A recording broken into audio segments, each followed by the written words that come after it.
السلام علیکم ورحمۃ اللہ وبرکاتہ۔ بسم اللہ الرحمن الرحیم۔ دوستوں، وہ فرانس میں مقیم ہے، سینیٹری کے کاروبار سے وابستہ ہے۔ بقول اس کے سینیٹری کی فیلڈ میں پاکستان کی سب سے بڑی کاروباری شخصیت وہ شخص ہے۔ وہ اپنی اس کامیابی کو اپنی قسمت نہیں بلکہ اپنی ایک نیکی کا صلہ بتاتا ہے۔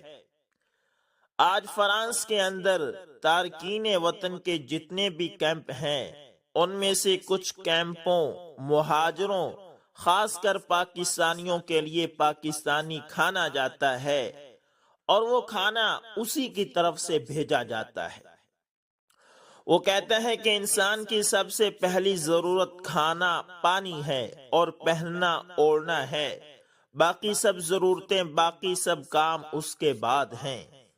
میں اس کی اس بات سے متفق ہوں۔ وہ اپنی کامیابی کی وجہ بیان کرتے ہوئے بتاتا ہے کہ میرا تعلق میانی سے تھا۔ میرا خاندان ہندوستان سے ہجرت کر کے پاکستان آیا تھا۔ ہمارے آباء و اجداد کی ہندوستان میں کافی جاگیریں تھیں، ان کے بدلے ہمیں پاکستان کے اندر زمینیں ملی تھی۔ زمینوں کے ساتھ ساتھ شہر کے اندر بھی بہت بڑی بڑی ماڑیاں اور حویلیاں ہمارے حصے میں آئی تھیں، جن کی قیمت آج شاید کروڑوں میں تھی۔ میرے دادا ابو کے انتقال کے بعد وہ جائیداد میرے والد اور میرے چاچاؤں کے درمیان تقسیم ہوئی۔ میرے چاچا زاد بھائی بھی کافی سارے ہیں، لیکن میں اپنے والدین کی اکلوتی اولاد تھا۔ میرے حصے میں اچھی خاصی جائیداد گئی تھی۔ میرے والد صاحب نے وہاں شہر کے اندر ایک مارکیٹ بنا رکھی تھی، جس میں ان کی اپنی بھی ایک کپڑے کی دکان تھی۔ باقی ساری دکانیں کرائے پر تھیں۔ ہماری گزر بسر اچھی خاصی تھی۔ میں نے نہ تو کوئی پڑھائی کر رکھی تھی، مڈل پاس کرنے کے بعد تعلیم چھوڑی، اور پھر کبھی پلٹ کر سکول کی طرف نہیں دیکھا تھا، اور نہ کبھی کوئی کام کرتا تھا۔ میرے والدین بھی مجھ پر کام کرنے کے لیے زور نہیں دیتے تھے۔ شاید اس کی وجہ میرا اکلوتا بیٹا ہونا تھا۔ والدین کے بے جا لاڈ پیار کا میں نے ناجائز فائدہ اٹھانا شروع کر دیا۔ والدین کی طرف سے مجھے کھلا خرچہ ملتا تھا، وہ رقم میں اپنے دوستوں پر اڑا دیتا تھا۔ یقین کریں، میں اس وقت 100 روپے جیب خرچ لیا کرتا تھا، جب میرے سارے دوست پورے مہینے میں مشکل 10-12 روپے خرچ کیا کرتے تھے۔ پیسے کی فراوانی کی وجہ سے میں بگڑتا گیا، میری عادتیں بگڑتی گئی۔ میرے والدین مجھے سمجھاتے لیکن مجھ پر سختی نہیں کرتے تھے، کیونکہ 1-2 بار ان کی سختی کے بدلے میں نے خودکشی کرنے کی دھمکی دی تھی، بلکہ ایک بار کوشش بھی کر ڈالی تھی۔ اس کے بعد میرے والدین ذاتی طور پر میری حرکات سے ڈر گئے تھے۔ ان کو ڈر تھا کہ کہیں میں خود کو نقصان نہ پہنچا دوں، اس لیے انہوں نے پلٹ کر کبھی میرے ساتھ سختی سے پیش آنے کی کوشش ہی نہ کی تھی، اور ان کی نرمی کی وجہ سے میں بگڑتا چلا گیا۔ پیسہ بڑے بڑے کو بگاڑ کر رکھ دیتا ہے، مجھے بھی بگاڑ دیا تھا۔ میرے دوستوں نے مجھے فحاشی کے اڈے کا بتایا جو سرگودا شہر میں تھا۔ پھر میرے دوست مجھے وہاں لے کر گئے۔ میرے پیسے پر نہ صرف میں نے بلکہ میرے دوستوں نے بھی وہاں گناہ کیا۔ جو لوگ میری طرح ایسی زندگی گزار چکے ہیں یا ایسی جگہوں پر جا چکے ہیں جہاں جسم فروشی جیسے مکروہ دھندے ہوتے ہیں، ان کو پتا ہوگا کہ اگر ایک بار وہاں چلے جائیں تو پھر اس عادت کو چھوڑنا ناممکن ہو جاتا ہے۔ پھر آپ کا وہاں بار بار جانے کو دل کرتا ہے، یہاں تک کہ جب تک آپ کے پاس پیسے رہتے ہیں وہاں جاتے رہتے ہیں۔ میرا بھی یہی حال تھا۔ جب میں ایک بار وہاں گیا اور جا کر وہاں کا ماحول دیکھا تو مجھے عادت بن گئی۔ اب میرا وہاں روز جانے کو دل کرتا اور میں تقریباً روزانہ ہی اپنے کسی نہ کسی دوست کو لے کر وہاں چلا جاتا، سارا دن وہاں گزارتا اور شام تک گھر واپس آ جاتا۔ میری یہ حرکات میرے والدین کو زیادہ مشکوک لگتی، لیکن وہ اس کے باوجود مجھ پر سختی نہیں کر سکے۔ اس کی وجہ میں آپ کو پہلے ہی بیان کر چکا ہوں۔ میں والدین کی خاموشی اور ڈھیل کا فائدہ اٹھاتا گیا اور گناہ کی دل میں دھنستا گیا، یہاں تک کہ مجھے وہاں ایک لڑکی پسند آ گئی۔ میں نے اس لڑکی کے ساتھ ڈیل کی اور اسے پورے 1.5 ماہ کے لیے خرید لیا اور فیصلہ کیا کہ اسے لے کر اسلام آباد یا مری چلا جاؤں گا۔ لیکن جب میں نے اپنے والدین سے اسلام آباد یا مری جانے کی اجازت مانگی تو میرے والدین نے مجھے اکیلے جانے سے منع کر دیا اور کہا کہ وہ میرے ساتھ کسی ایسے شخص کو بھیجیں گے جو وہاں میری خدمت بھی کرے گا اور میری دیکھ بھال بھی کرے گا۔ لیکن اب چونکہ میں اپنے ساتھ ایک ایسی لڑکی کو لے کر جا رہا تھا جس پر میں اپنی ہوس مٹانی تھی، اگر ساتھ کوئی بڑا ہوتا تو میں اپنی یہ خواہش پوری نہیں کر سکتا تھا، اور بغیر کسی بڑے کے والدین مجھے وہاں جانے نہیں دیتے تھے اور کوئی صورت نظر نہ آئی تو میں نے اپنے دوستوں کے ذریعے ایک کرائے کا گھر حاصل کیا اور وہاں لا کر اس خاتون کو رکھ لیا۔ وہ خاتون دن رات نہ صرف میری بلکہ میرے دوستوں کی درندگی کا نشانہ بنتی تھی، اور کہیں بار ہمیں اسے کھانا دینا تک یاد نہ رہتا۔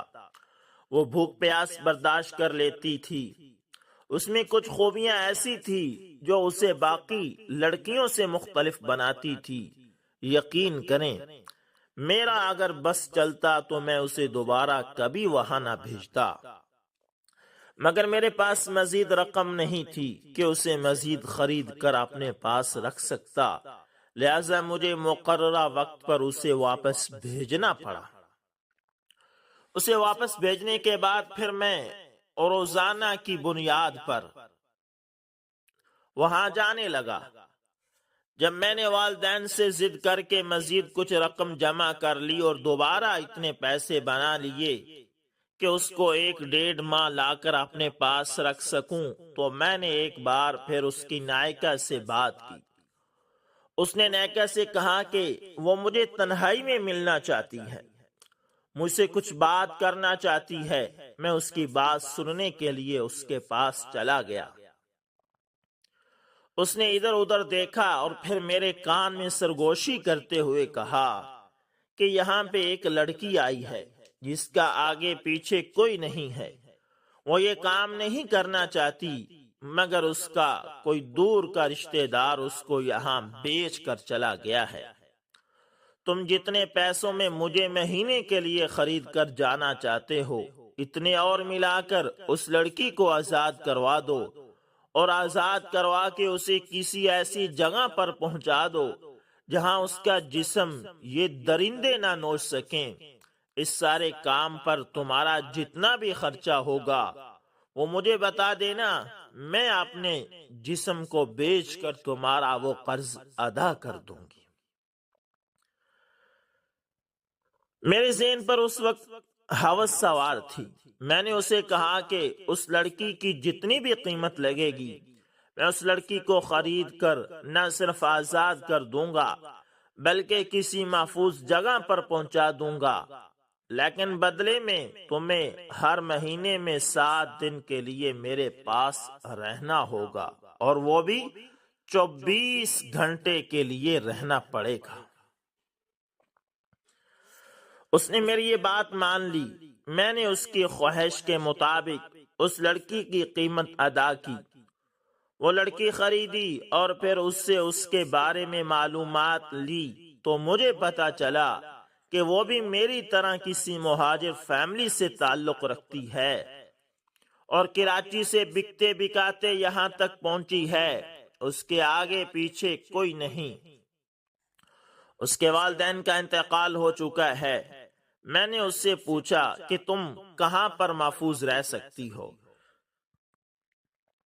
اس نے تھوڑی دیر سوچا اور پھر پوچھا کہ تمہارے گھر میں ملازمہ ہے؟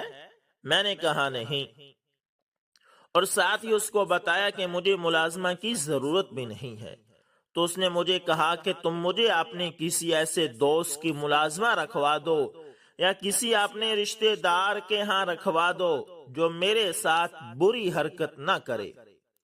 یقین کریں، اس معصوم لڑکی کی یہ بات سن کر مجھے اپنے قریبی رشتہ داروں میں، اپنے دوستوں میں کوئی ایک بھی انسان ایسا نظر نہ آیا جس پر میں بھروسہ کر سکوں۔ میں تھوڑی دیر سوچتا رہا اور پھر میں نے فیصلہ کیا کہ میں وہ انسان بنوں گا جس سے اس لڑکی کی عزت کو کوئی خطرہ نہ ہو۔ میں نے اپنے والدین سے بات کی اور اس لڑکی کو لے کر اپنے گھر آ گیا۔ میں نے اپنے والدین کو ساری حقیقت بتا دی۔ پہلے تو میرے والدین گھبرائے، لیکن پھر انہوں نے لڑکی سے اس کا اتا پتہ معلوم کیا اور اس کے سارے واقعے کی تصدیق کی، تو لڑکی نے ہمیں جو بات بتائی تھی وہ سچ ثابت ہوئی۔ میرے والد صاحب نے لڑکی کو اپنی بیٹی بنا لیا اور اس کی تعلیم کا سلسلہ شروع کروا دیا۔ اس لڑکی کے ہمارے گھر میں آ جانے سے ہمارے گھر میں بہت بڑی تبدیلی آ گئی۔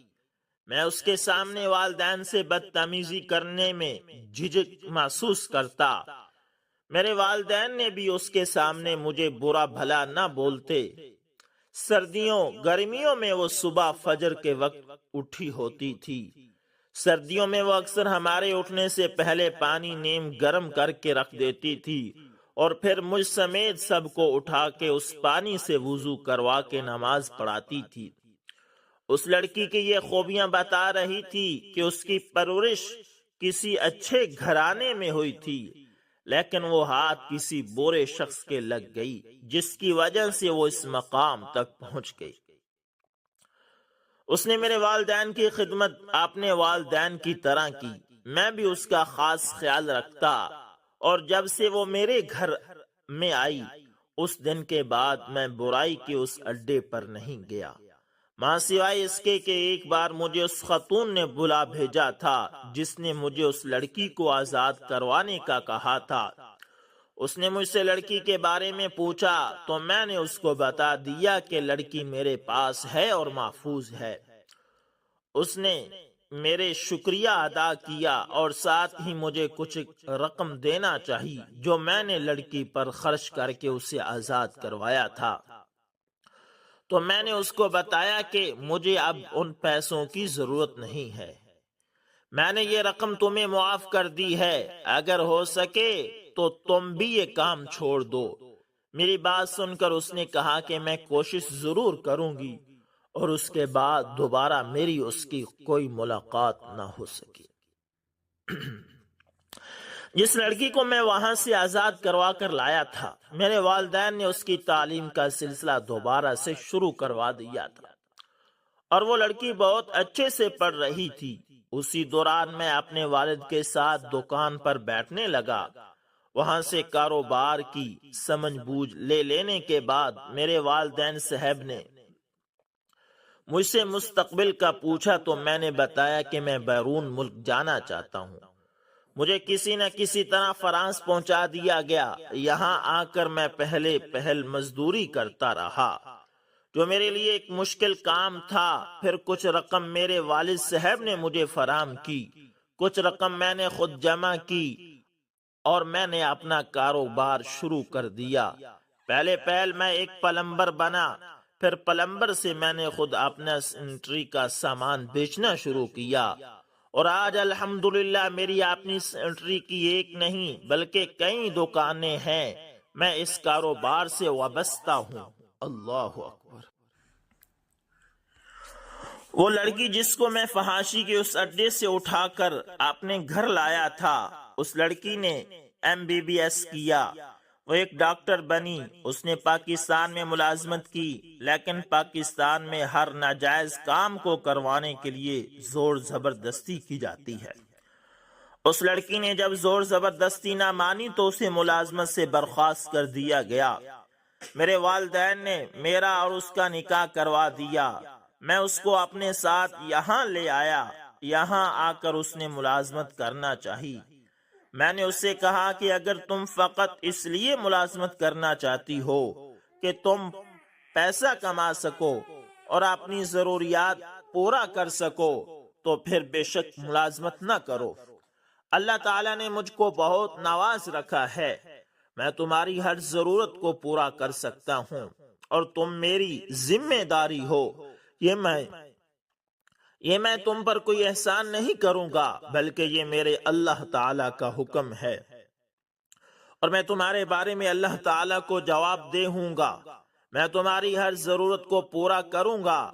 اگر تم اپنے شوق سے کرنا چاہو تو میں تم کو روکوں گا نہیں۔ وہ میری بات سن کر مسکرائی اور کہا کہ میں یہ ملازمت کروں گی۔ اس ملازمت سے ایک تو انسانیت کی خدمت ہوگی، دوسری بات اس ملازمت سے ہمیں جو آمدن ہوگی وہ آمدن میں نہ تو خود پر خرچ کروں گی اور نہ ہی آپ پر کروں گی، بلکہ وہ آمدن ہم پاکستان کے فلاحی اداروں میں بھیجا کریں گے۔ وہ وہاں مجبور اور لاچار لوگوں پر خرچ ہوا کرے گی، اور میں اللہ تعالیٰ سے کہوں گی کہ اس کا ثواب مجھے اور آپ کو برابر دے۔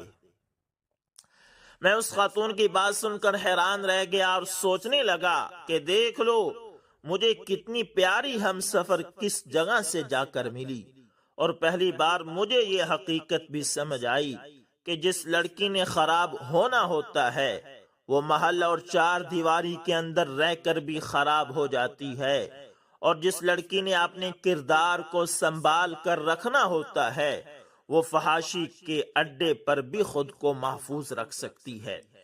آج میرے 4 بچے ہیں، چاروں شادی شدہ ہیں،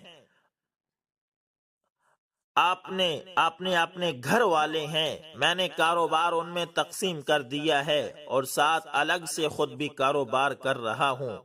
میری بیوی فوت ہو چکی ہے، میں اب صرف اس کے لیے کاروبار کر رہا ہوں کہ وہ رقم جو میری بیوی ان فلاحی اداروں کو بھیجا کرتی تھی اب وہ رقم کما کر میں اداروں کو بھیجا کروں گا، اور الحمدللہ میں وہ رقم بھیج رہا ہوں، اور یقین کریں میں جتنی رقم اللہ تعالیٰ کی راہ میں خرچ کرتا ہوں اس سے کئی گنا بڑھ کر وہ رقم نہ صرف مجھے بلکہ میرے بچوں کو بھی واپس آ جاتی ہے۔ اللہ تعالیٰ ہم سب کا حامی اور ناصر ہو اور ہم کو نیک اور اچھے کام کرنے کی ہدایت عطا فرمائے، آمین ثم آمین۔ تو دوستو اس لڑکی نے اپنے آپ کو بچانے کی کوشش کی اور اللہ تعالیٰ سے دعا کی، اور اللہ تعالیٰ نے اس کو محفوظ رکھ لیا۔ اور اس لڑکی کی یہ خوبیاں تھیں کہ وہ نماز کی پکی تھی، نماز کے لیے دوسروں کو بھی دعوت دیتی تھی، اور ان سب کو صبح اٹھاتی تھی، جھوٹ نہیں بولتی تھی، نمازی تھی، ایماندار تھی۔ ان باتوں کی وجہ سے یہ لڑکی اس سیٹھ صاحب کو پسند آئی، اور سیٹھ صاحب کی زندگی اس لڑکی کی وجہ سے بدل گئی، یعنی اسلام کی طرف مڑنے کے لیے اس لڑکی کا بہت بڑا اہم کردار تھا۔ اللہ تعالیٰ سے دعا ہے کہ اللہ تعالیٰ ہمیں بھی نیک بنائے اور اپنے سیدھے راستے پر چلائے۔ ملتے ہیں کسی نیکسٹ اچھی سی ویڈیو کے اندر، تب تک کے لیے اللہ حافظ، جزاکم اللہ۔